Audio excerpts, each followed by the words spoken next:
ended our 3-year relationship, demanding a refund for something too expensive. I am Ashley 27F, he is Jason 28M. We dated for 3 years. It was a wonderful, though financially tight, relationship. Jason is a data analyst who always strives to look successful but doesn't actually have significant savings. I am an antique restorer. I have a small but steady income, and my life is about finding hidden treasures and restoring them. Our relationship was at the almost engaged stage. We constantly talked about a shared mortgage and, of course, our upcoming trip to Tokyo, which we had been planning for a year. We were saving money in a joint account, but to be honest, I saved most of it because I'm more disciplined. The hook: he didn't appreciate the sacrifice, he only appreciated the price tag. The gift story: the cool gift. Jason was obsessed with vintage watches, but not just any watch, a specific model, the 1970s Hamilton Ventura, the iconic, unusual watch worn by Elvis Presley. For Jason, it was the ideal of status and aesthetics. Original models cost a fortune, thousands of dollars. For his 28th birthday,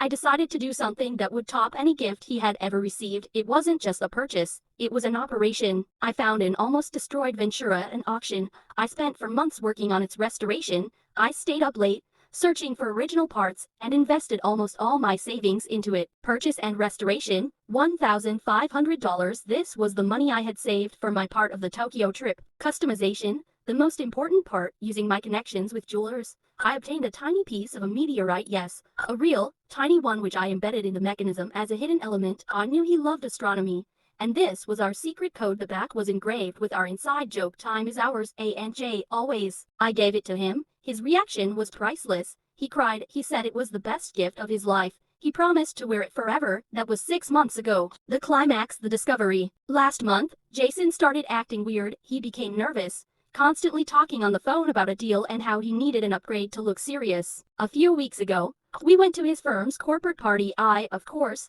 looked for my Ventura on his wrist, but there was a basic, shiny, mass-produced tag here. It was the cheapest model in their lineup, one you could buy at any mall, with zero personality. My heart sank. Jason, where is your Ventura? You know how hard I worked. He laughed, patted my hand, and looked away. Oh, babe, that's just an old thing. I can't come to an event like this with a vintage watch that looks a little weird. You know, I need status here. This one, pointing to the tag, says, I have money, and yours, well, it screams, my girlfriend deals in old stuff. I was shocked, but I restrained myself. I thought maybe he just left it at home for safety. But the next day, I decided to check. I went to his watch box. The Ventura wasn't there. In its place was a pawn shop receipt, dated 3 weeks earlier. The amount he got for the watch, $1,100. He sold the watch, my personalized, restored, engraved gift with a meteorite. He sold it at a loss because he didn't understand its true antique value. To buy a generic watch that he thought better demonstrated his status. The reckoning and conflict. I waited for him to come home from work.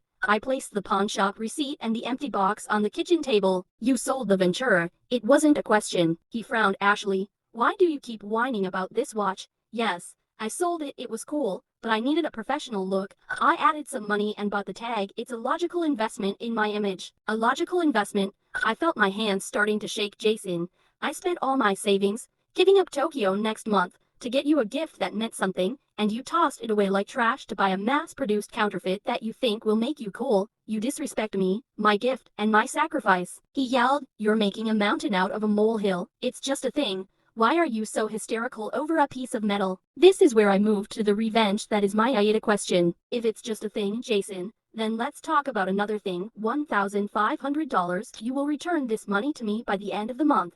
That's the money I was saving for our trip. You know I almost emptied my account. If you can afford to sell a gift to buy another status symbol, you can afford to give me my money back. He was shocked. Are you actually demanding money for a gift? I am demanding compensation for your disrespect and my lost savings, I replied, taking off my promise ring. We weren't engaged yet, but it was a promise. Our relationship is over, not because of the watch, but because you showed you value far more than my heart. I want my $1,500, or I'll tell your parents how you traded a sentimental, unique gift for a $2,000 tag here that you probably bought on credit. He was furious and left, calling me a mercenary bitch. I blocked him. I understand that demanding money back for a gift is taboo, but this gift was half my savings and my heart, and he devalued it to fuel his vanity. Aida, for turning a breakup into a financial demand to recover my savings that I sacrificed for him, and to ruin his hypocrisy.